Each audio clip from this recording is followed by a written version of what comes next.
നേരത്തെ ഈ പെന്തക്കോ സഭയിലെ ആൾക്കാർ ഇത്രയും വലിയ അറ്റാക്കും പ്രശ്നമൊക്കെ ഒന്നും ഉണ്ടാകുമ്പോൾ അവരൊന്നും പ്രതികരിക്കത്തില്ലായിരുന്നു. ഇപ്പം ഞാൻ കണ്ടു സോഷ്യൽ മീഡിയയിൽ അനിൽ കുടിത്തോട്ടമാണെങ്കിലും അനിൽകുമാർ അയ്യപ്പനാണെങ്കിലും ജെയ്സൺ ആണെങ്കിലും മറ്റുള്ളവർ ശക്തമായ രീതിയിൽ പ്രതികരിക്കും. എന്തുകൊണ്ടാണ് ഈ മാറ്റം ഉണ്ടായത്? ഒരു പരിധി വരെ അതിൻ്റെ കാരണം ഈ പ്രതികരിക്കാത്ത ഒരു സമൂഹത്തിന് സർവ്വവിജയനാണ്.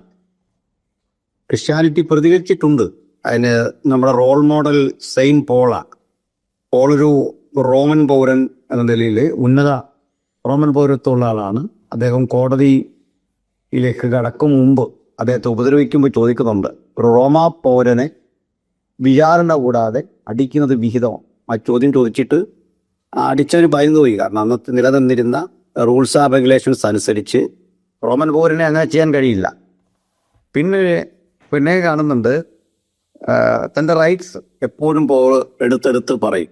ലോകത്തനുസരിക്കുമ്പോൾ തന്നെ തൻ്റെ അവകാശങ്ങൾ ഒരിക്കലും ബെഗ് ചെയ്യേണ്ടത് അല്ല, മറിച്ച് അത് സ്ട്രഗിൾ ചെയ്ത് തന്നെ നേടിയെടുക്കേണ്ടതാണ്.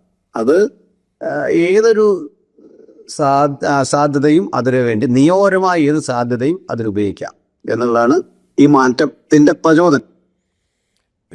നമ്മൾ ടോപ്പിക്കിലോട്ട് വരാം. എന്താണ് ബേസിക്കലി സനാതനധർമ്മം? ആക്ച്വലി സനാതനധർമ്മം ആ പദം തന്നെ ഇറ്റേണൽ എത്തിക്സ് എന്നൊരു പദമാണ്. എന്നും നിലനിൽക്കുന്ന ധർമ്മം, എത്തിക്സ്.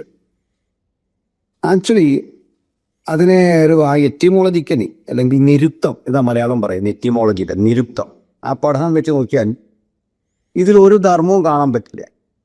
നമ്മൾ ധാർമ്മികത എന്ന് പറയുന്ന, എത്തിക്സ് എന്ന് പറയുന്ന, മൊറാലിറ്റി എന്ന് പറയുന്ന ആ സങ്കല്പങ്ങളെ മുഴുവൻ തകിടം മറിക്കുന്ന ഒന്നാണ് വാസ്തവത്തിൽ ഈ ധർമ്മശാസ്ത്രം എന്ന് ഇവർ പറയുന്നത്.